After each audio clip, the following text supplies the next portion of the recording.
Praise the Lord. Hallelujah. Praise the Lord. Hallelujah. அன்புக்குரியவர்களே, இந்த 50 நிமிடமும் நாம் ஒரு இறைவார்த்தை தியானிக்கப் போகின்றோம். நாம் தியானிப்பதற்காக எடுத்துக்கொண்ட இறைவார்த்தை யோவான் அதிகாரம் 8 இறைவார்த்தைகள் 31, 32. யோவான் அதிகாரம் 8 இறைவார்த்தைகள் 31 மற்றும் 32. இயேசு தம்மை நம்பிய யூதர்களை நோக்கி, என் வார்த்தைகளை நீங்கள் தொடர்ந்து கடைபிடித்து வந்தால் உண்மையில் என் சீடர்களாய் இருப்பீர்கள், உண்மையை அறிந்தவர்களாயும் இருப்பீர்கள், உண்மை உங்களுக்கு விடுதலை அளிக்கும் என்றார். இயேசு யாருக்கு சொல்றாரு? சீடர்களை நோக்கி சொல்றாரா? யூதர்களை நோக்கி சொல்றார். இயேசு தம்மை நம்பிய யூதர்களை நோக்கி. அப்ப யூதர்களுக்கு சொல்றாரா, நம்பி யூதர்களுக்கு சொல்றார்? அது ரொம்ப முக்கியம் இல்ல. சும்மா யூதர்களுக்கு சொல்ல, நம்பின யூதர்களுக்கு சொல்றார். அப்போ இப்போது யாருக்கு சொல்றாரு? நம்பிய கிறிஸ்தவர்களுக்கு சொல்றார். யூதர்களில் நம்பிய யூதர்களும் இருந்தார்கள், நம்பாத யூதர்களும் இருந்தார்கள். கிறிஸ்தவர்களில் நம்புகிற கிறிஸ்தவர்களும் இருக்கிறார்கள், நம்பாத கிறிஸ்தவர்களும் இருக்கிறார்கள். அப்போ நாங்கள் எல்லாம் நம்புகிற கிறிஸ்தவங்க. நம்பலாமா? நீங்கள் நம்புகிற கிறிஸ்தவங்களா? இப்போ இந்த உரையிலே நாம் சோதித்து பார்க்க போகின்றோம். நம்முடைய நம்பிக்கை எவ்வளவுக்கு வளர்ந்திருக்கிறது அப்படின்னு சொல்லிட்டு நாம் இந்த உரையிலே நாம் என்ன செய்ய போகிறோம்? ஆராய்ந்து பார்க்க போகின்றோம். ஆவியானுடைய துணை கொண்டு நாம் ஆராய்ந்து பார்க்க வேண்டும். அதனால நம்பிக்கைங்கிறது ரொம்ப முக்கியம். நம்பிக்கை இல்லைன்னா, இப்போது நம்ம இந்த நாள் காலையில் 1 மணி நேரம் 1.5 மணி நேரம் இறை செய்தி கேட்டோம். இப்போது 1 மணி நேரம் இறை செய்தி கேட்கிறோம். இப்போது காலையில் 10 மணிக்கு ஆரம்பித்து 5 மணி வரை வேஸ்ட் ஆஃப் டைம். இதெல்லாம் வீண் நம்பிக்கை இல்லைன்னா. அதான் இயேசு நேரத்தை வீணடிக்க விரும்பலை. அவருக்கு தெரியும் இந்த யூதர்கள் நம்புகிறவங்களும் இருக்காங்க, நம்பாதவங்களும் இருக்காங்க. நம்பாதவங்களுக்கு எவ்வளோ பேசினாலும் செவிடம் காதில் சங்குதுறது மாதிரி. அதனால் எல்லாம் வீண், தொண்டை தண்ணி போகிறது மிச்சம், அவங்களுக்கு ஒன்றும் ஏறாது. அதனால் யாருக்கிட்ட பேசுகிறார்? அவர் நம்பிய யூதர்களை தேர்ந்தெடுக்கிறாரு. நம்புகிற யூதர்கள் இருக்கிறாங்க இல்லையா, அவங்கள தேர்ந்தெடுத்து அவங்கள்ட்ட சொல்கிறார், அவங்களுக்கு பேசுகிறார். என்ன சொல்கிறாரு? என் வார்த்தை நீங்கள் தொடர்ந்து கடைபிடித்து வந்தால் அப்படின்னு சொல்கிறார். அப்போ நீ எப்படி இருப்பீங்க? உண்மையான சீடர்களாக இருப்பீங்க, உண்மை அறிந்தவர்களாக இருப்பீங்க. உண்மைதான் உங்களுக்கு விடுதலை அளிக்கும். விடுதலை அளிக்கக்கூடிய நற்செய்தியை இயேசு நம்பிய யூதர்களுக்கு சொல்லுகிறார். அப்போ சொல்லும்போது என்ன சொல்றார் அப்படின்னா, நீங்கள் தொடர்ந்து வார்த்தையை கடைபிடித்து வந்தால், தொடர்ந்து வார்த்தையை கடைபிடிக்கணும் அப்படின்னு சொல்றார். நம் வார்த்தையை தொடர்ந்து நம்பினவங்களே கஷ்டப்படுறாங்க இல்லையா? உண்மையிலே நம்புறோம்னா நிச்சயமா நம்புறதுக்கு கஷ்டப்படணும். ஆனால் உண்மையிலே நம்ப ஆரம்பிச்சிட்டோம்னா, கடவுள் மீது நம்பிக்கை வச்சு ஆரம்பிச்சிட்டோம்னா இது கஷ்டமாக இருக்காது. கடவுளுடைய வார்த்தை கடைபிடிப்பது கஷ்டமாக இருக்காது. ஆற்றலாலும் அல்ல, சக்தியாலும் அல்ல, ஆவியினால் எல்லாம் ஆகும். வார்த்தை கடைபிடிப்பது எல்லாம் ஆகும். அவருடைய கிருபை நமக்கு கொடுக்கப்பட்ட, ஆவி நமக்கு கொடுக்கப்பட்டிருக்கிறது. நம்முடைய முயற்சினால், நம்முடைய சக்தியினால் நம்ம என்ன செய்ய முடியாது? அவள் வார்த்தையை கடைபிடிக்க முடியாது. ஆகவே தான் பழைய உடன்படிக்கையிலே அவர்கள் சட்டத்தை கடைபிடிக்க முயற்சி செய்தார்கள். ஆனால் எல்லா சட்டத்தையும் யாராலும் கடைபிடிக்க முடியலை. ஆகவே தான் இயேசுவின் வழியாக, இயேசுவின் மீது நம்பிக்கை வைப்பதன் மூலமாக நமக்கு என்ன கொடுக்கப்பட்டிருக்கிறது? கடவுளுடைய கிருபை, அருள் கொடுக்கப்பட்டிருக்கிறது. அதனால் அவருடைய அருள் நமக்கு போதுமானது. அது இலவசமாக கொடுக்கப்பட்டிருக்கிறது. கடவுளுடைய ஆவி நமக்கு கொடுக்கப்பட்டிருக்கிறது. ஆவி இல்லாமல் விசுவாசிக்கவும் முடியாது. யார் இயேசு ஆண்டவர்னு சொல்ல முடியும்? 1 கொரிந்தியர் அதிகாரம் 12 இறைவார்த்தை 3 வாசிக்கிறோம். 1 கொரிந்தியர் அதிகாரம் 12 இறைவார்த்தை 3. கடவுளின் ஆவியால் ஆட்கொள்ளப்பட்டும் பேசும் எவரும் இயேசுவை சபிக்கப்பட்டவர் என சொல்ல மாட்டார். தூய ஆவியால் ஆட்கொள்ளப்பட்டவரே அன்றி வேறு எவரும் இயேசுவே ஆண்டவர் என சொல்ல முடியாது. தூய ஆவியால் ஆட்கொள்ளப்பட்டால் என்று வேறு யாருமே இயேசு கிறிஸ்து ஆண்டவர்னு சொல்ல முடியாது.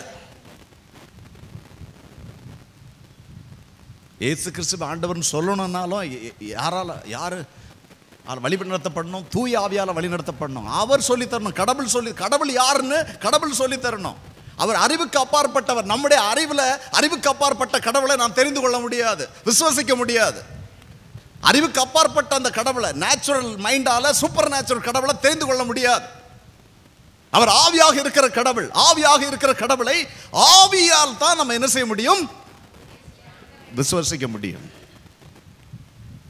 ஆகவே தான் ஆவியால் நீங்கள் ஆட்கொள்ளப்பட்டால் என்று யாருமே இயேசு ஆண்டவர் என்று சொல்ல முடியாது அப்படின்னு பவுல் சொல்றார். அப்போ நாம் அதான் விசுவசிக்கிறோம். ஃபர்ஸ்ட் விசுவசிக்க சொல்றார், நம்புங்க அப்படின்னு சொல்றார் கடவுள். அதான் நம்பி யூதர்களுக்கு இந்த சத்தியத்தை அவர் சொல்லுகிறார். நீங்கள் என் வார்த்தை நீங்கள் தொடர்ந்து கடைபிடித்து வந்தால் எப்படி இருப்பீங்க?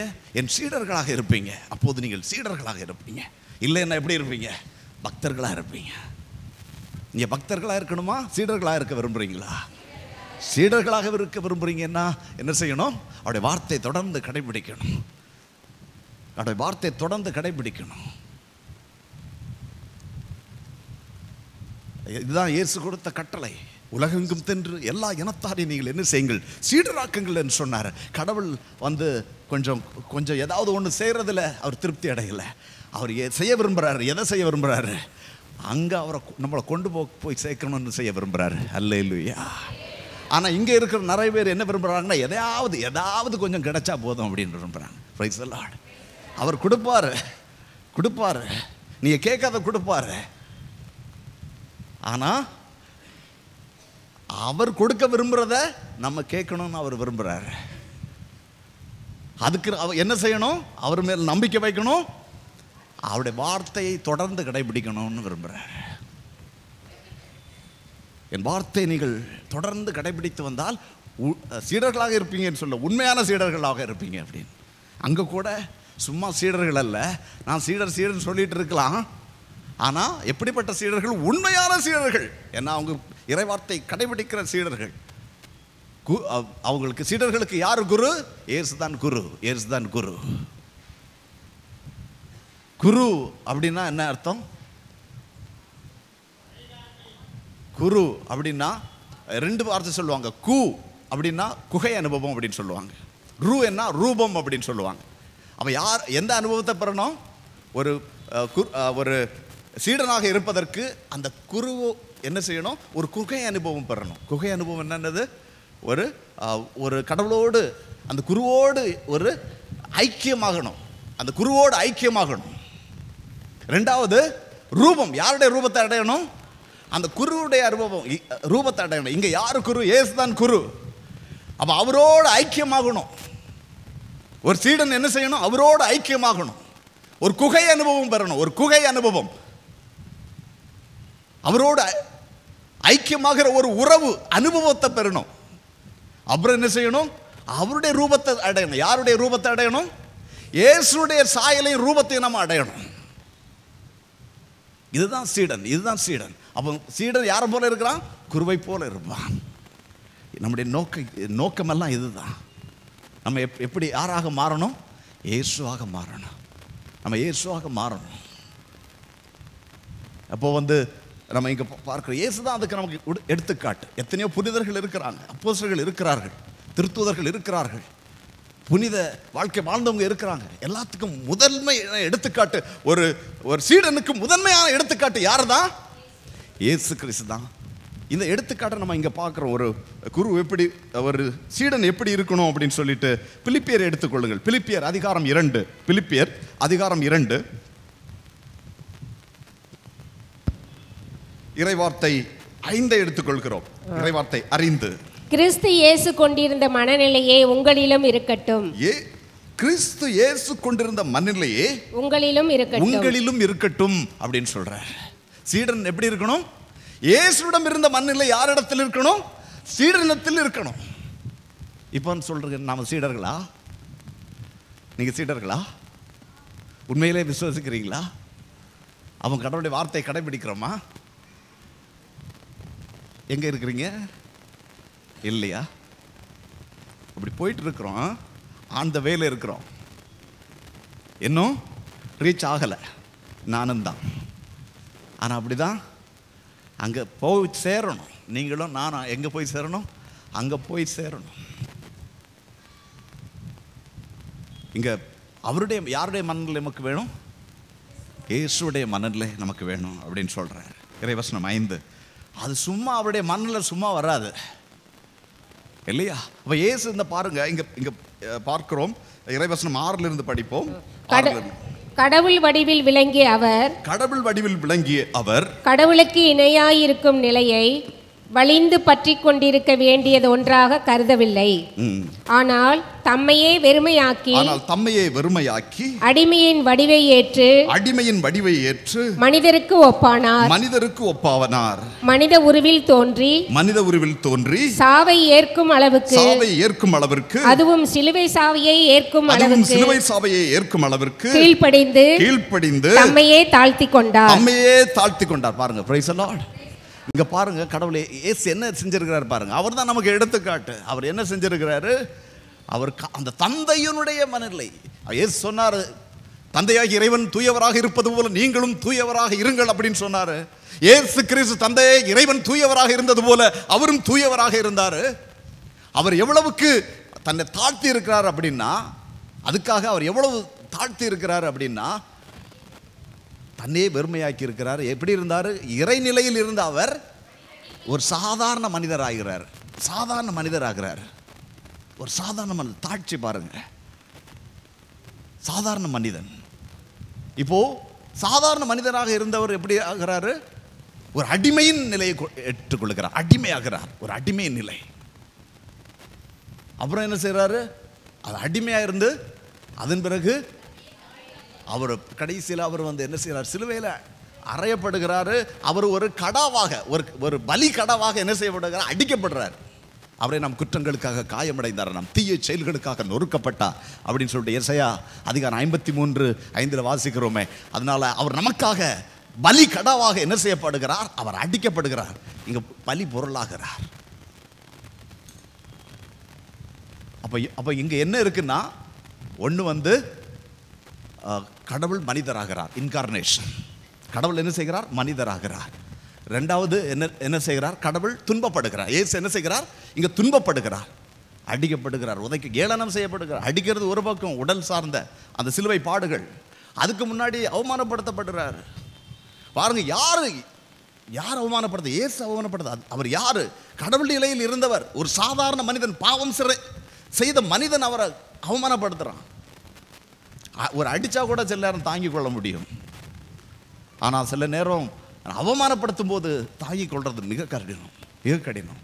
இப்போ உதாரணத்துக்கு இந்த தியான சென்டர் இருக்கு இல்லையா? தியான சென்டர். இந்த தியான சென்டருக்கு ஒருத்தர் வர்றார், வழிபோக்கர் எனக்கு ஒரு தங்க ரூம் கொடுங்க அப்படின்னு கேட்குறார். எங்கள் ஃபாதர் சொல்கிறாரு, ரூம் இல்லை போ அப்படின்னா. அவன் சரி பெருசாக எடுத்துக்க மாட்டான். சரி, அவனுக்கு இதுக்கு என்ன தொடர்பு இருக்குது அப்படின்னு சொல்லிட்டு தரமாட்டேன்னு சொல்கிறாரு. நன்மை நல்லது செய்ய மாட்டேங்கிறாரு அப்படின்னு புலம்பிட்டு போயிடுவான். அப்புறம் வின்சென்ஷியன் சபையிலேருந்து ஒரு ஃபாதர் வர்றாரு. அவர் கேட்குறாரு, ஃபாதர் எனக்கு இன்னைக்கு நைட்டு ரெஸ்ட் எடுக்கிறது ஒரு ரூம் வேணும்னு. உடனே ஃபாதர் சொல்கிறாரு, இல்லை ரூம்ஸ் எல்லாம் இங்கே இல்லை, அவைலபிளாக இல்லை, நீங்கள் போங்க அப்படின்னு. ஏதாவது அட்ஜஸ்ட் பண்ணி தங்க வைக்க முடியாத, நானும் ஒரு வின்சென்ஷியன் சாமியார் தானே அப்படின்னு சொல்லிட்டு கொஞ்சம் மன வருத்தப்படுவார் இல்லையா? ஃபாதர் இப்படி செஞ்சு போட்டாரே அப்படின்னு சொல்லிட்டு மன வருந்திட்டு போவார். ஆனால் போஸ்கோ ஃபாதர் 10 வருஷம் இங்கே உழைச்சிட்டு நல்லா உருவாக்கி வச்சுட்டு, இந்த தியான சென்டர் நல்லா உருவாக்கி வச்சு நிறைய செஞ்சுருக்கிறாரு. செஞ்சுட்டு அவர் டிரான்ஸ்ஃபர் ஆகி போயிட்டார். அதுக்கு பிறகு திரும்ப வர்றாரு. ஒரு நாள் நான் இங்கே தங்கணும்னு சொல்கிறாரு. அப்போ இங்கே ஃபாதர் சொல்கிறாங்க, உனக்கு இடம் இல்லை, ரூம் இல்லை, போ அப்படின்னு. அப்போ எப்படி இருக்கும் அவருக்கு? எப்படி இருக்குங்க? அதான் ஹிமிலியேஷன். ஒரு அடி அடித்தா கூட தாங்கிக்கலாம். நான் எவ்வளோ உடனே மனசு எங்கே போகும்?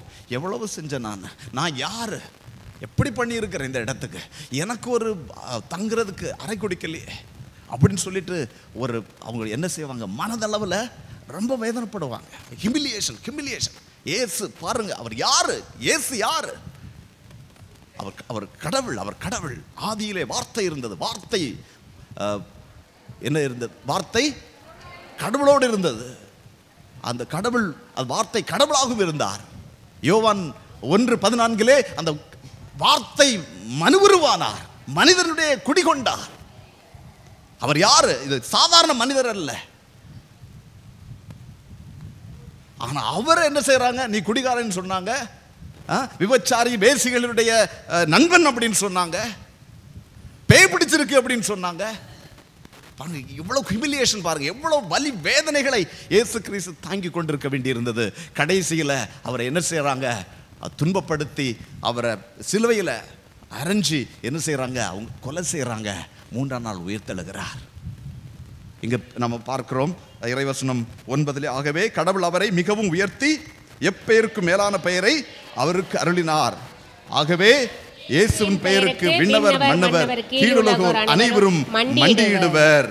தந்தையாம் கடவுளின் மாட்சிக்காக இயேசு கிறிஸ்து ஆண்டவர் என எல்லா நாவுமே அறிக்கையிடும். Praise the Lord. Hallelujah. அப்போ இங்க நாம என்ன செய்யணும் அப்படின்னா, அப்ப இயேசுடைய மனநிலையை கொண்டிருப்பதற்கு இயேசுவா நம்ம மாறணும். இயேசு என்ன செஞ்சார்? அப்ப நாம என்ன செய்யப்படுவோம்? இயேசுவா மாறணும்னா இன்கார்னேஷன் ஆகணும். அப்ப நம்ம என்ன வித்தியாசம்னா, அவர் கடவுளாக இருந்து மனிதரானால், நாம் மனிதராக இருந்து நம்ம என்ன செய்ய போகிறோம்? யாராக்குறார்? கடவுளாக்குகிறார். இயேசுவை போல அவர் மாற்றுகிறார். அதுதான் நம்முடைய இன்கார்னேஷன், அதுதான் நம்முடைய மாற்றம். அப்ப இந்த ப்ராசஸ்ல இது ஈஸியான காரியம் இல்லை. என்ன வேணும்? துன்பப்படணும், மரிக்கணும். அவர் என்ன செய்யணும்? அப்போது கடவுள் நம்ம என்ன செய்வார்? உயிர் பெற்றெழ செய்வார். அவருடைய சிம்மாசனத்தில் நம்ம என்ன செய்வார்? அமர வைப்பார். இயேசு இருக்கிற இடத்துல நம்ம இருக்க வைப்பார். ஏன்னா இப்போ எனக்கு தகுதி இருக்குது. இப்போ எந்த மனநிலை எனக்கு இருக்கிறது? இயேசுடைய மனநிலை எனக்கு இருக்கிறது. இதுதான் கடவுளுடைய நோக்கம். இதெல்லாம் எங்கே செய்ய முடியும் அப்படின்னு நம்ம நினச்சிட்டு இருப்போம். ஏன்னா நம்ம எல்லாம் பழைய ஏற்பாட்டு கிறிஸ்தவர்கள். சட்டங்களை என்ன செய்கிறது? சட்டமாக பார்த்து இவ்வளவு புக்கு, இவ்வளவு எழுத்து, இவ்வளவு அதிகாரம், இவ்வளோத்தையும் எப்படி வாழ முடியும் அப்படின்னு சொல்லிட்டு இருப்போம். Price the Lord. இது எல்லாத்தையும் அவர் ஒன்றில் சுருக்கிறாரு, என் கிருபை உனக்கு போதுமானது. Price the Lord. நீங்கள் சட்டங்களை பின்பற்ற தேவையில்லை. இயேசு மீது நம்பிக்கை வச்சா அவருடைய அருள் நமக்கு என்ன செய்யுது? அருள் போதுமானது. யாரை போல வாழ முடியும்? இயேசுவை போல வாழ முடியும். புனிதர்கள் வாழ்ந்து காட்டினாங்க. இன்னைக்கு ஆயிரக்கணக்கான புனிதர்கள் கத்தோலிக்க திருச்சபையில் இருக்கிறாங்க. இப்போ எங்கே இருக்கிறாங்க? அவங்க எல்லாம் அங்கே மேலுலகத்தில் இருக்காங்க. இயேசுவை போல வாழ்ந்தாங்க. இதுதான் இயேசு சொல்றாரு, தொடர்ந்து நீங்கள் என் வார்த்தைகளை கடைபிடித்து வந்தால் உண்மையில் என் சீடர்களாக இருப்பீங்க அப்படின்னு சொல்லிட்டு இங்க இந்த 3 காரியத்தை பார்க்கிறோம். இயேசு என்ன செய்யறாருன்னா, ஒன்று வெறுமையாக்குகிறார். வெறுமையாக்குறது எதை குறிக்கிறது என்றால், the total surrender, நம்மை முழுவதுமாக கடவுளுக்கு ஒப்பு கொடுப்பதை குறிக்கிறது. நம்ம இயேசு என்ன செஞ்சார்? தன்னை முழுவதுமாக கடவுளுக்கு ஒப்பு கொடுத்தார். emptied himself அப்படின்னா அவர் தன்னை முழுவதுமாக வெறுமையாக்கினார். ஒன்றும் இல்லை. எங்க இருந்து எங்க வந்திருக்கிறாரு? அவர் தன்னை முழுவதுமாக கடவுளுக்கு ஒப்பு கொடுத்தார். ரெண்டாவதாக அவர் என்ன செஞ்சாருன்னா, அடிமை. எதுக்கு அடிமை? இயேசு அடிமையானார். எதுக்கு அடிமையானார்? எதுக்கு? வார்த்தைக்கு அடிமை. Very good. எதுக்கு அடிமை? வார்த்தைக்கு அடிமை. கடவுளுடைய வார்த்தை, தந்தையனுடைய விருப்பம், அதை தான் நிறைவேற்றினார். அவருடைய வார்த்தை தான், கடவுளுடைய வார்த்தை தான் எனக்கு உணவு, அவருடைய வார்த்தை தான் எனக்கு பானம், அவருடைய விருப்பத்தை நிறைவேற்றுவதுதான் என் உணவு, அவருடைய விருப்பத்தை நிறைவேற்றுவதுதான் என்னுடைய பானம். அடிமை. நீங்க சொல்லுங்க, நான் செய்வேன், அவ்வளவுதான். அடிமைக்கு எந்த சுதந்திரமும் கிடையாது. நான் விரும்புகிற மாதிரி நான் செய்ய மாட்டேன், நீங்க விரும்புகிற மாதிரி நான் செய்வேன். அதான் அடிமை. வார்த்தைக்கு அடிமை. அதான் நம்ம என்ன செய்யணும்னா, அவருடைய வார்த்தையின்படி தொடர்ந்து வாழணும்னா, அவருடைய உண்மையான சீடர்களாக இருக்கணும்னா, நம்மை முழுவதுமாக கடவுளுக்கு ஒப்புக் கொடுக்கணும். நம்மை முழுவதுமாக கடவுளுக்கு ஒப்புக் கொடுக்கணும். பேதுருடைய வாழ்க்கை பார்க்கிறோம். பேதுரு பாருங்கள், இயேசு செய்த அற்புதங்களை அவர் பார்த்தார். இயேசு பேதுரு பேதுரு மாமியாருடைய காய்ச்சலை அவர் கடிந்து கொண்டு சுகம் தந்தார். இதெல்லாம் பார்க்கிறார்.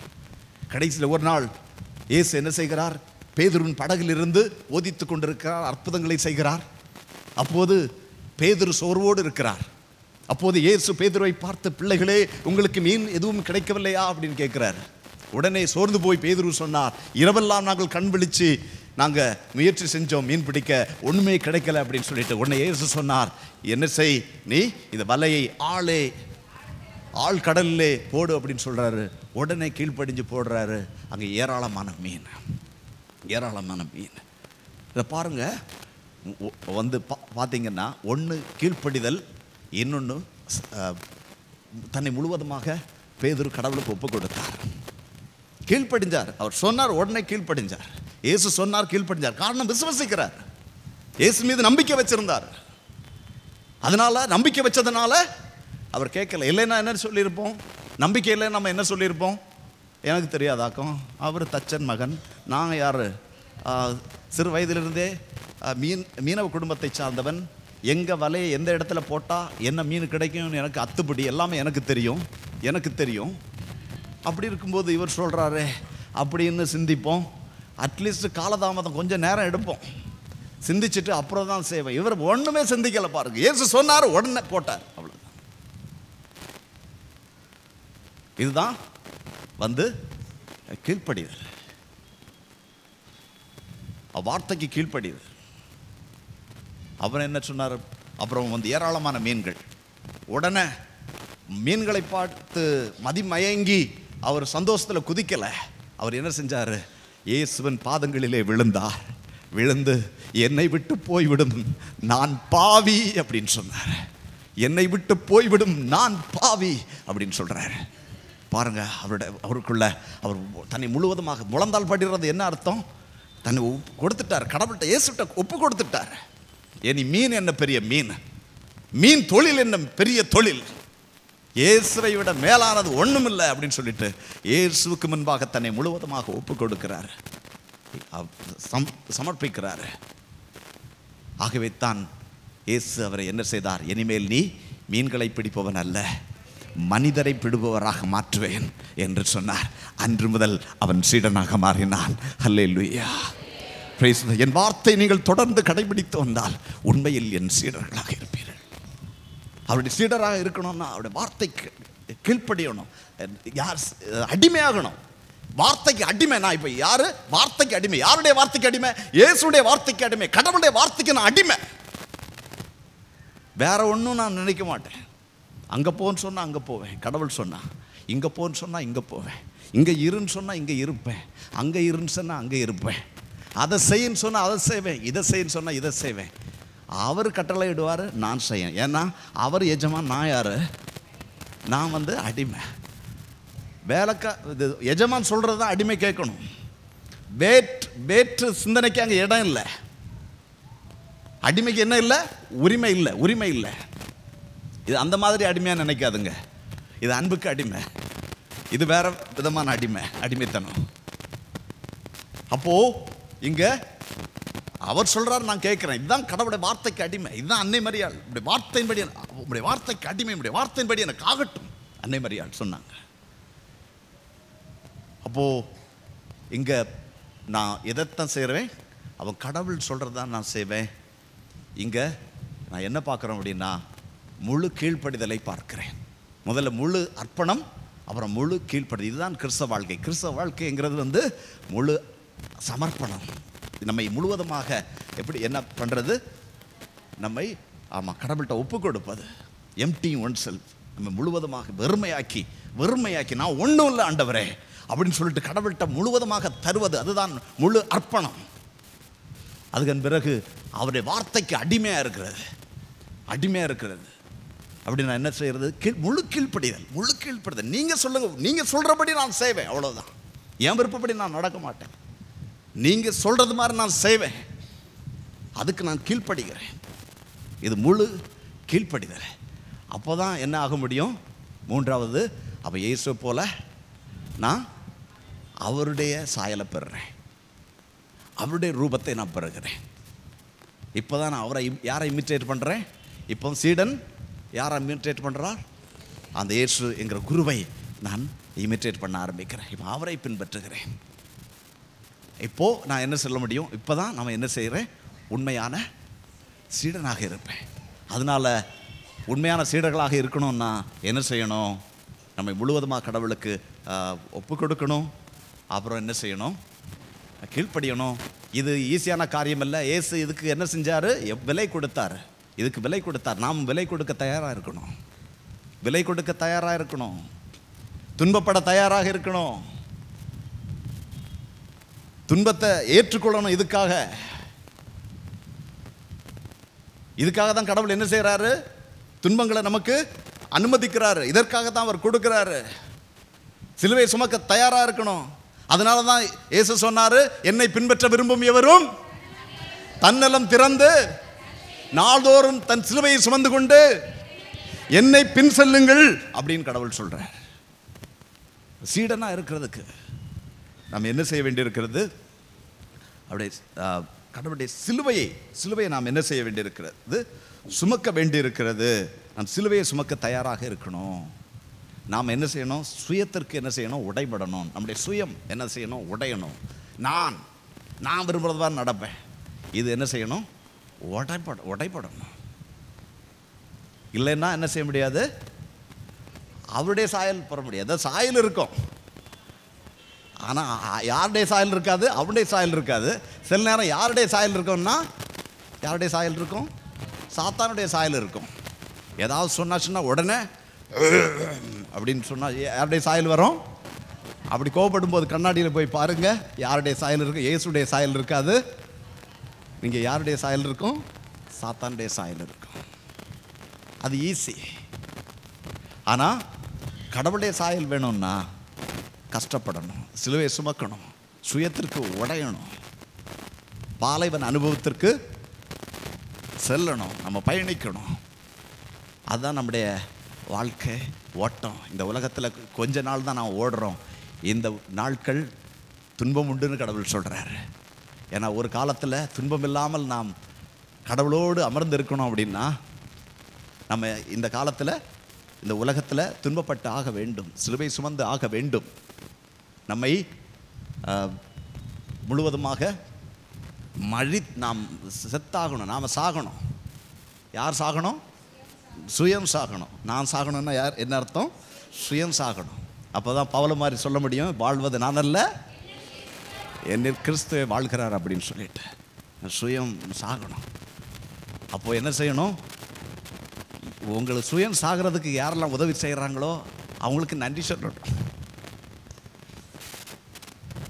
டச் மீ நாட், மாமியார் டச் மீ நாட், மருமகள் டச் மீ நாட். நீ என்ன செய்யாத, என் பக்கத்தில் வராத, என் காரியங்களில் தலையிடாத, நீ ஒரு வாயை திறக்காத, உனக்கு எனக்கும் ஒத்து போகாது, உன் ஆவியும் என் ஆவியும் ஒத்து போகாது. அதனால உனக்கும் எனக்கும் அவ்வளோதான், விவாகரத்து. அப்போ என்ன ஆகுது? நம்ம என்ன செய்ய முடியாது? அங்கே போக முடியாது, கடவுளை சாயலை அடைய முடியாது. அப்போ தான் எனக்கு தியானம் கொடுத்த ஒருவர் சொன்னார், உங்களுக்கு தீமை செய்கிறவங்களெல்லாம் உங்களுடைய பெனஃபேக்டர் அப்படின்னு. உங்களுக்கு உதவி செய்கிறாங்கல்ல, ஸ்பான்சர் பண்ணுறாங்க இல்லையா, உதவி செய்கிறவங்க, உங்களுக்கு தீமை செய்கிறவங்க எல்லாம் உங்களுக்கு உதவி செய்கிறவங்க. ஏன்னா அவங்க எதுக்கு உதவி செய்கிறாங்க? கடவுளோடு சேர்றதுக்கு அவங்க எல்லாம் உதவி செய்கிறாங்க. உங்கள் கணவனாக இருக்கலாம், மனைவியாக இருக்கலாம், அண்ணனாக இருக்கலாம், தம்பியாக இருக்கலாம், உங்களை ஏமாத்தினவங்களாக இருக்கலாம், உங்களை அவமானப்படுத்துகிறவங்களாக இருக்கலாம், உங்களை கிமிலியேட் பண்ணுறவங்களாக இருக்கலாம். மிகப்பெரிய வேதனை கிமிலியேஷன் இருக்கு இல்லையா, அதை கொடுக்குறவங்களாக இருக்கலாம். எல்லாரும் உங்களுக்கு உதவி செய்கிறாங்க. எதுக்கு உதவி செய்கிறாங்க?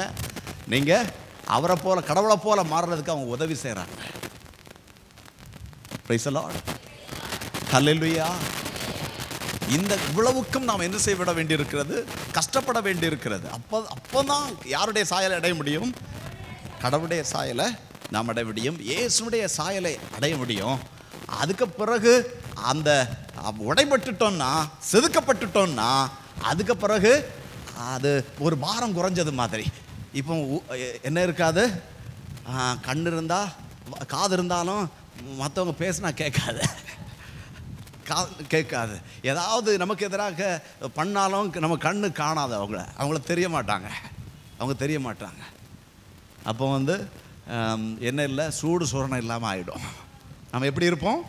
சூடு சொரணை இல்லாமல் இருப்போம். ஏன்னா எல்லாமே இந்த 5 சென்சஸ் தானே காரணம். நம்ம 5 ஐம்புலன்கள், வெளிப்புற உடல் சார்ந்த 5 புலன்கள் தான் காரணம். அப்படியே சூடேறுது, அப்படியே மாமிசம் கொதிக்குது, கோபம் வருது, பயம் வருது, சின்ன சீற்றம் வருது, பொறாமை வருது, பாவ இச்சை வருது, கண்களினால இச்சை, கேட்கிற காரியங்கள், பேசுகிற வார்த்தைகள். இப்போ எது செயல்படாத, இதெல்லாம் செயல்படாது.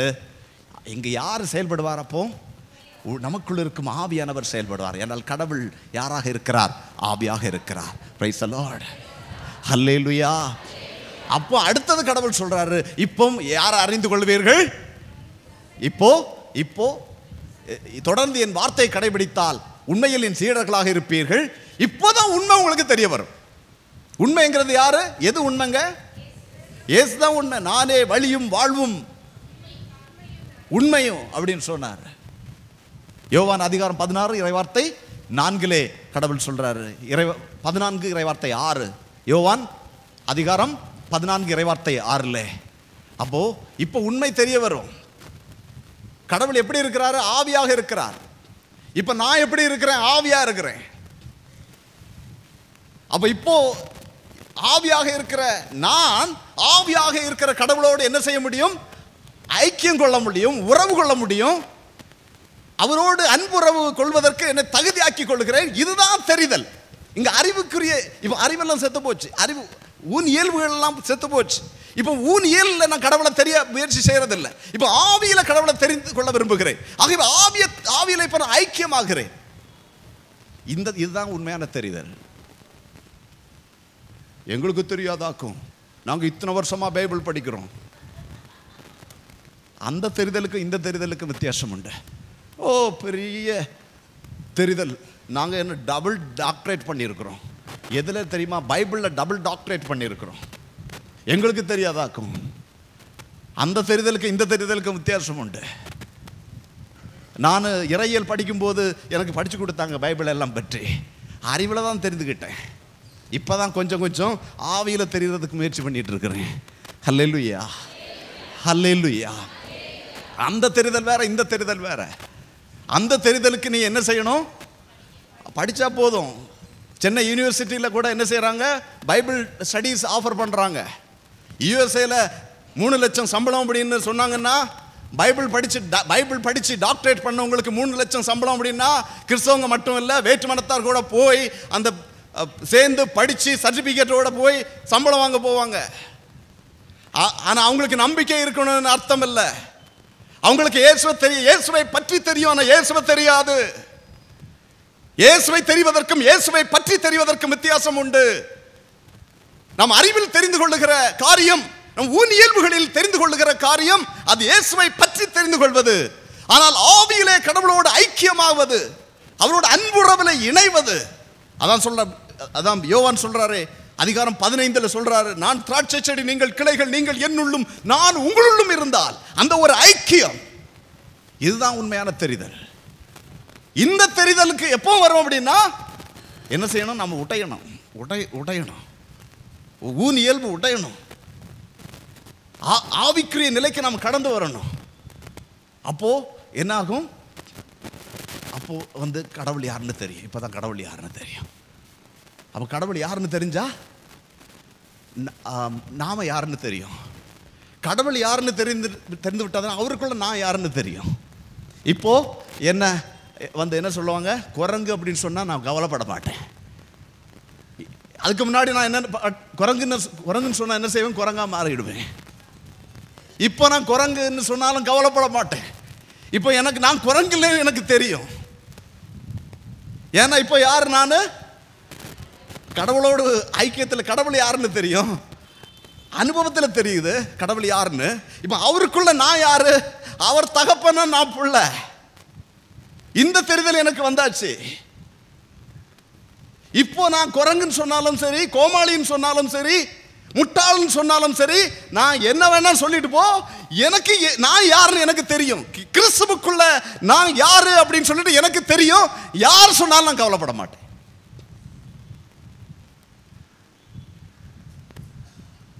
நம்ம ஏன் கஷ்டப்படுறோம், கவலைப்படுறோம், துக்கப்படுறோம்?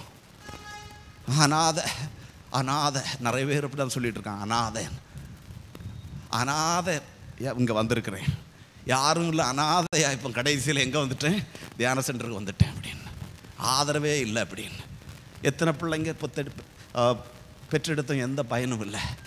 எல்லாரையும் படிக்க வச்சேன் கஷ்டப்பட்டு, எல்லாம் படித்து வேலை வாய்ப்போடு இருக்காங்க. பொண்டாட்டிக்காரி ஒருத்தி வந்தா, அவள் பேச்சை கேட்டு எல்லாம் போயிடுச்சு. என்ன அனாதையை விட்டாங்க.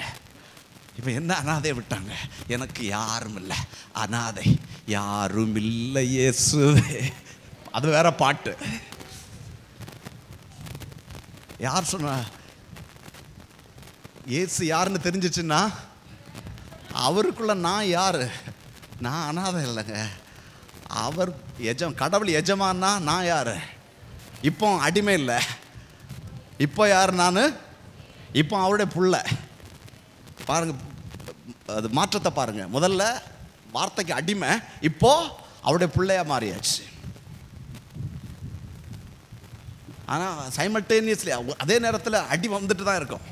உடலில் அடி வரும், ஆனால் ஆவி கடவுளோட ஒன்றித்து இருக்கும். புனித ஸ்டீஃபன் இல்லையா, ஸ்தேவான், உடலெல்லாம் கல்லெறி விழுந்தது. கல்லெறி விழுந்தாலும் அவர் கண்கள் எதை பார்த்தது?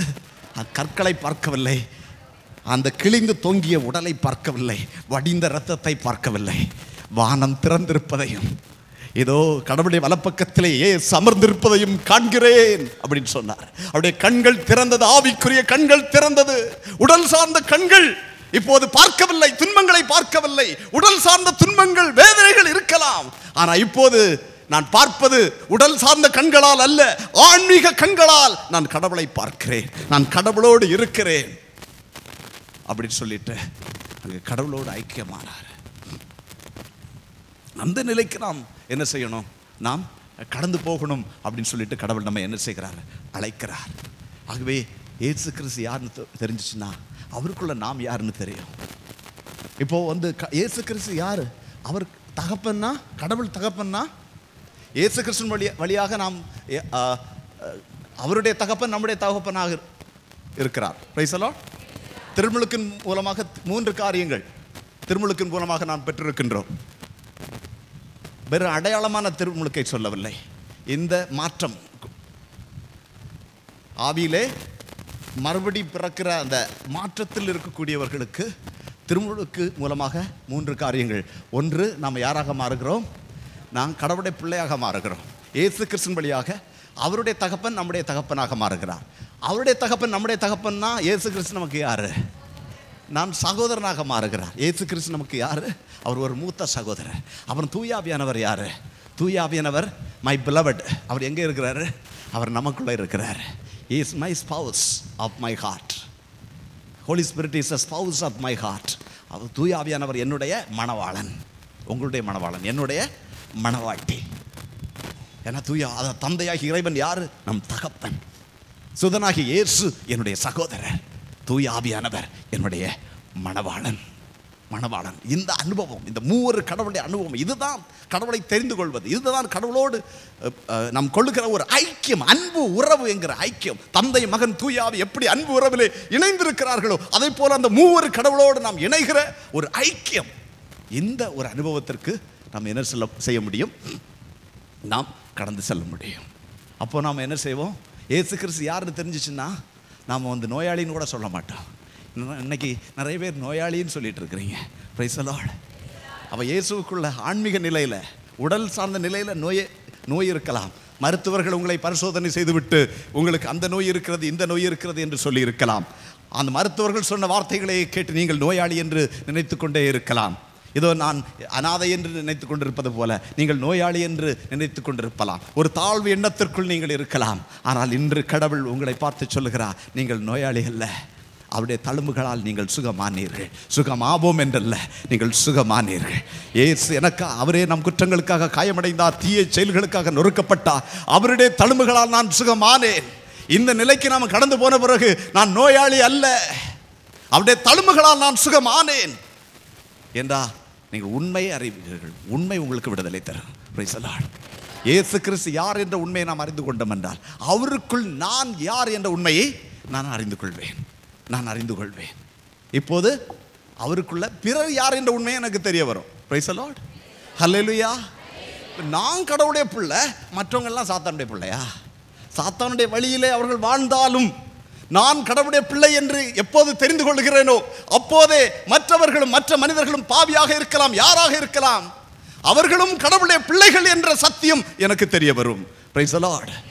ஆகவே தான் இங்க வந்து எங்க நிக்கிறோம் அப்படின்னா, love of God and love of neighbour. கடவுளை அன்பு செய், பிறரையும் அன்பு செய். இப்போ வந்து கடவுள் என்ன செய்கிறார், கடவுள் என்னை அன்பு செய்கிறார் என்பது எனக்கு தெரிய வருது. நான் கடவுளுக்குள்ள, அப்ப நான் யார்? நான் கடவுளால் அன்பு செய்யப்படுகிறேன். மற்றவர்கள் யார்? மற்றவர்களும் கடவுளால் அன்பு செய்யப்படுகிறார்கள். ஆகவே நான் என்ன செய்ய வேண்டும்? அப்ப கடவுள் தந்தையாய் இறைவன் தூயவராக இருப்பது போல நானும் தூயவராக இருக்க வேண்டும். இயேசு என்ன செய்தாரோ அதை நானும் செய்ய வேண்டும். இயேசு கிறிஸ்து எனக்கு தீங்கு செய்தவர்களை என்ன செய்தார்? அவர் மன்னித்தார். ஆகவே நானும் என்ன செய்கிறேன்? எனக்கு தீங்கு செய்தவர்களை மன்னிக்க ஆரம்பிக்கிறேன். ஹல்லேலூயா. இங்க தான் உண்மையான ஒரு மாற்றம் ஏற்படும். இந்த இந்த நிலைக்கு கடந்து வரணும். ஃபர்ஸ்ட் விசுவாச நிலை, அதன் பிறகு அவருடைய வார்த்தையை கடைபிடிப்பது, அதன் பிறகு உண்மையை அறிந்து கொள்வது. அப்புறம் தான் என்ன சொல்றாரு? உண்மை உங்களுக்கு விடுதலை தரும். Price the Lord. அந்த விசுவாசத்துக்குள்ள நுழையாம, அவருடைய வார்த்தைக்கு கீழ்ப்படியாம எவ்வளவு போராடினாலும் முட்டினாலும் மன்னிக்க முடியாது, மற்றவர்களை அன்பு செய்ய முடியாது. Price the Lord. அதுக்காக தான் நம்ம என்ன செய்ய, கடவுளுடைய வார்த்தை கேட்கிறோம். அந்த வளர்ச்சியை நோக்கி நம்ம போகணும், அந்த வளர்ச்சியை நோக்கி நம்ம போகணும் அப்படின்னு சொல்லிட்டு கடவுள் என்ன செய்கிறார்? நம்மை இறை வார்த்தையின் மூலமாக அவர் நம்மை வழி நடத்தி கொண்டிருக்கிறார். Price the Lord. இப்போ சொல்லுங்க, நீங்க யாரு? கடவுளுடைய பிள்ளைகள். அவ எங்க இருக்கிறீங்க? கடவுளுடைய பிள்ளை எங்க இருக்கிறீங்க? எங்க இருக்கீங்க? அங்கே அருங்கடையில் இருக்கீங்களா? எங்கே இருக்கணும்? நம்ம இப்போ எங்கே இருக்கிறோம்? அவரோடு இருக்கணும். அந்த நிலைக்கு இன்னும் போகலை. ஏன்னா இங்கே உடைபட வேண்டியதை இன்னும் உடைபடாமல் இருக்கு. Praise the Lord. Hallelujah. Praise the Lord. Hallelujah. எபேசியர் 2:6 நான் வாசிக்கின்றோம். எபேசியர் அதிகாரம் 2 இறைவார்த்தை 6 பவுல் சொல்லுகிறார். எபேசியர் அதிகாரம் 2 இறைவார்த்தை 6. இயேசு கிறிஸ்துவோடு இணைந்த நிலையில் நாம் அவரோடு உயிர்த்தெழுவோம், விண்ணுலகில் அவரோடு அமரவும் செய்தார். இப்போ எங்க நம்ம இருக்கிறோம்? மண்ணுலகில் இருந்தா கூட நம் சுயத்திற்கு நாம் உடைபட்டோம் என்றால், சிலுவைகளை சுமந்தோம் என்றால், நம்முடைய சுயத்திற்கு நாம் மடித்தோம் என்றால், இப்போது துன்பங்கள் இந்த உலகத்தில் பட்டாலும் நம்ம எங்க உட்கார்ந்து இருக்கிறோமா? கடவுளோடு, இயேசுவோடு உட்கார்ந்துருக்கோம். எனக்கு இயேசு எங்கே இருக்கிறார்? நமக்குள்ளே இருக்கிறார். அப்புறம் நமக்குள்ளே இருக்கிறோம். நம்ம எங்கே உட்கார்ந்துருக்கிறோம்? அவரோடு உட்கார்ந்துருக்கோம். அவருடைய பலப்பக்கத்தில் உட்கார்ந்துருக்கிறோம். அவர் ராஜாவாக இருக்கிறாருன்னா நீங்கள் எப்படி இருக்கிறீங்க? ராஜாத்தியாக உட்கார்ந்துருக்கிறீங்க. Praise the Lord. ஹல்லேலூயா. அப்போ நான் இப்போ என்ன செய்ய மாட்டேன், அனாதைன்னு சொல்லுவேன்னா? நான் இருக்கிற இடமே வேறங்க. இது நடந்தால் நல்லா தான் இருக்கும் இல்லையா? ஆமாம், அது நடக்கிறதுக்கான எல்லா காரியத்தையும் இயேசு நமக்கு செஞ்சிட்டார். அப்படி அருளை நமக்கு கொடுத்துட்டார், கிருபை நமக்கு கொடுத்துட்டார்.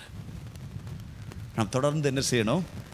நம்ம கடவுள்கிட்ட ஒப்பு கொடுக்கணும், வெறுமையாக்கிட்டு இருக்கணும். நம்ம வெறுமையாக்கணும்.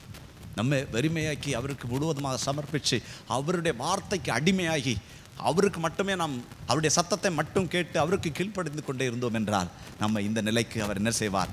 அனுபவ ரீதியிலே நம்மை அந்த நிலைக்கு நம்மை கொண்டு செல்கின்றார். Price the Lord.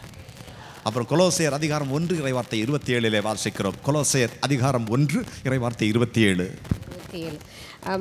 மக்களிடையே அது அளவற்ற மாட்சியுடன் செயல்படுகிறது என்பதை தம் மக்களுக்கு தெரிவிக்க கடவுள் திருவுளம் கொண்டார்.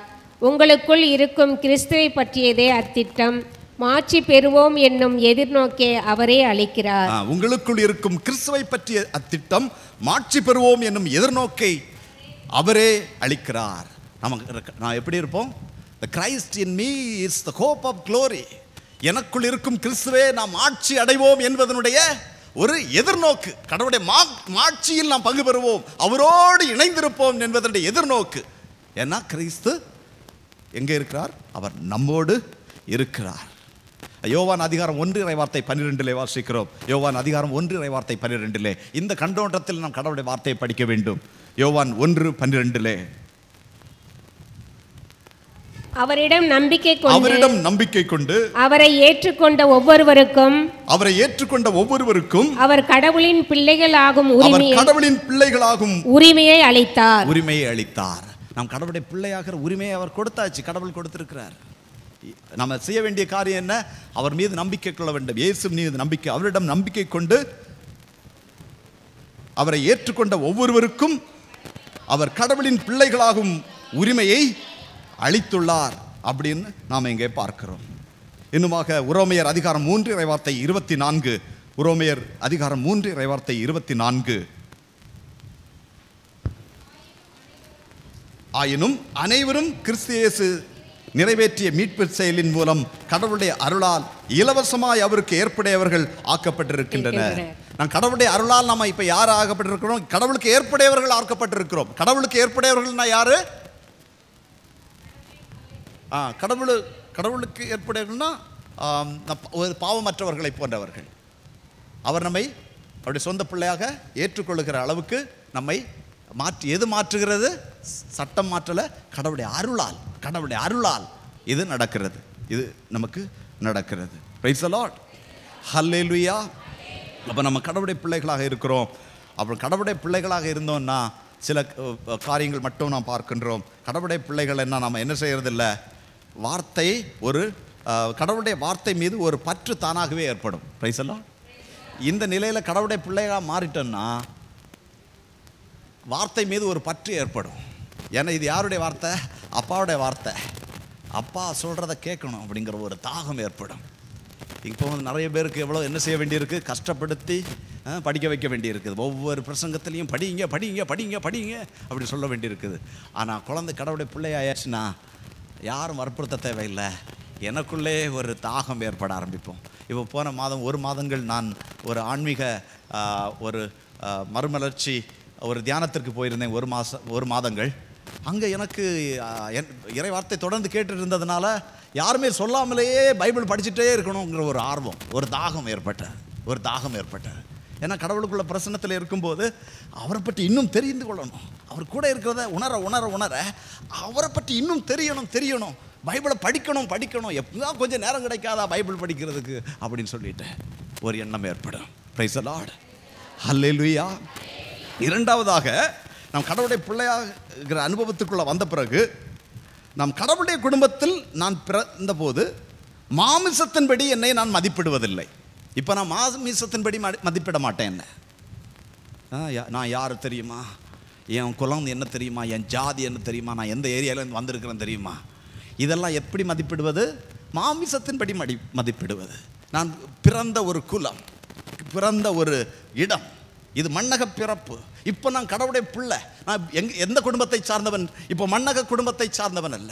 மண்ணக குடும்பம் ஒரு ஏழை குடும்பமாக இருந்தால் என்ன, பணக்கார குடும்பமாக இருந்தால் என்ன, ஒரு ஏழை ஜாதியை சார்ந்ததாக இருந்தால் என்ன, உயர்ந்த ஜாதி என்று மனிதன் கருதுகின்ற ஒரு சமுதாயத்தை சார்ந்தவனாக இருந்தால் என்ன, நான் எந்த குடும்பத்தில் பிறந்தேன் என்பது முக்கியம் அல்ல.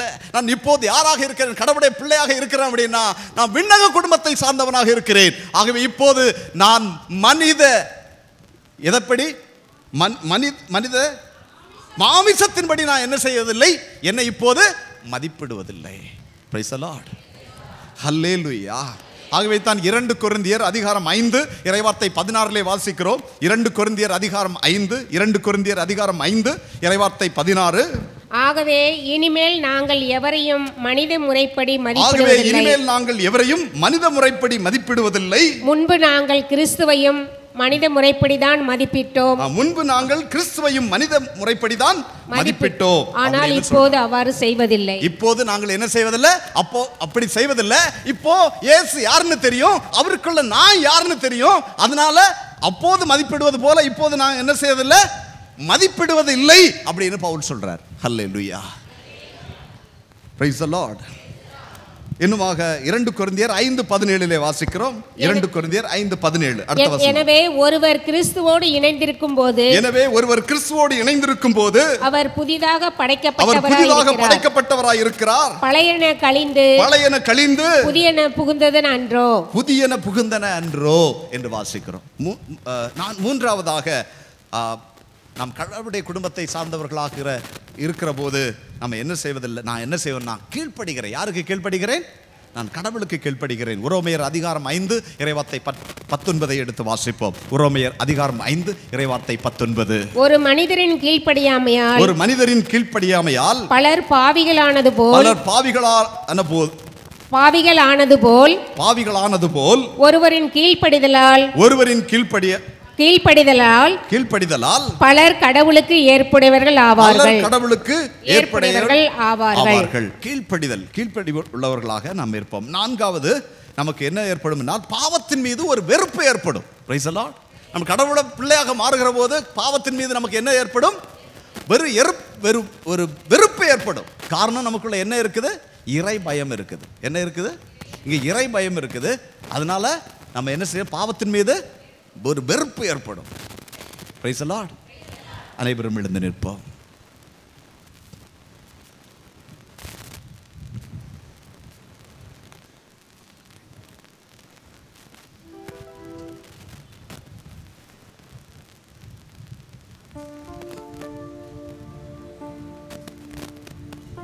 கடவுளுடைய வார்த்தைக்கு கீழ்ப்படிய நம்மை சமர்ப்பிப்போம்.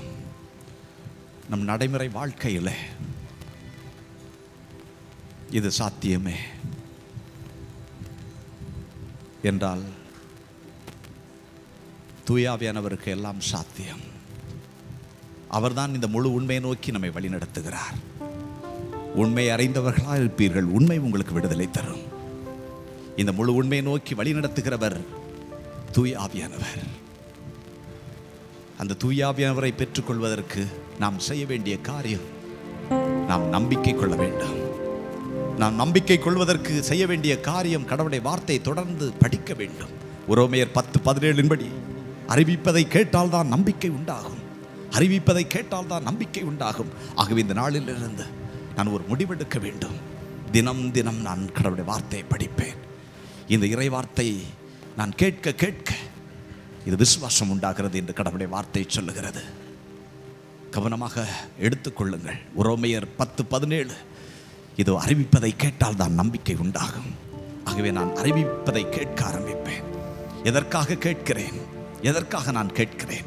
ஆவியில் நாம் இந்த வார்த்தையை கேட்பது, இதோ அந்த வார்த்தைக்கு நான் என்னை அடிமையாக்கி கொள்வதற்காக, அந்த வார்த்தையின்படி நான் வாழ என்னை அடிமையாக்கி கொள்வதற்காக நான் கடவுளுடைய வார்த்தையை இதோ கேட்கின்றேன். தொடர்ந்து அந்த வார்த்தையை கடைபிடிப்பேன். தொடர்ந்து வார்த்தை கடைபிடிக்கிற போது நான் உண்மையான சீடனாக இருப்பேன். நான் உண்மையான சீடனாக இருப்பேன். குருவாகிய இயேசு கிறிஸ்துவை பின்பற்றுகிறேன். அவருடைய மனநிலையை பெற்றுக்கொள்கிறேன். இப்போது எனக்கும் அவருக்கும் ஒரு நெருங்கிய உறவு. அதிலே நான் அவர் யார் என்பதை நான் அறிந்து கொள்கிறேன். இயேசு கிறிஸ்து யார் என்பதை தெரிந்து கொள்கிறேன்.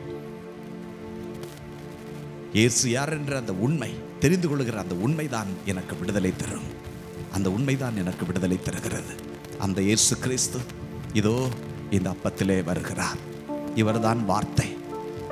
இயேசுதான் வார்த்தை. வார்த்தை மனு உருவெடுத்தார், மாமிசமானார். இந்த அப்ப வடிவில் அவர் மத்தியில் வருகிறார். ஆகவே அவருடைய சாயலை பெற்றுக்கொள்ள நம்மை சமர்ப்பிப்போம். எல்லாவற்றுக்கும் மேலாக இறையாட்சியம் அவருக்கு ஏற்புடையவற்றை நாடுங்கள், மற்ற அனைத்தும் உங்களுக்கு சேர்த்து கொடுக்கப்படும் என்று சொன்னார். உங்களுடைய வேண்டுதல்கள், மண்ணக தேவைகளையும் அவர் நிறைவேற்றுவார். அவர் நிறைவேற்றாத கடவுள் அல்ல. ஆனால் எல்லாவற்றுக்கும் மேலாக இதோ இறையாட்சியை தேடுங்கள். அவருடைய மண்ணிலை பெற்றுக்கொள்வதற்காக, அவரோடு விண்ணகத்திலே அமர்ந்து கொள்வதற்காக நாம் அந்த இடத்தை முன்னிறுத்தி, இயேசு இருக்கும் அந்த இடத்தை முன்னிறுத்தி, இயேசுவை முன்னிறுத்தி நாம் இதோ பயணிப்போம். இயேசு இதோ நம் மத்தியில் வருகிறார். நற்கருணை வடிவிலே இயேசு வருகிறார். அவரை உற்று நோக்கியவர்கள் மகிழ்ச்சியால் மிளிர்ந்தார்கள். அவரை பார்ப்போம். நம்மை முழுவதுமாக அவருக்கு சமர்ப்பிப்போம்.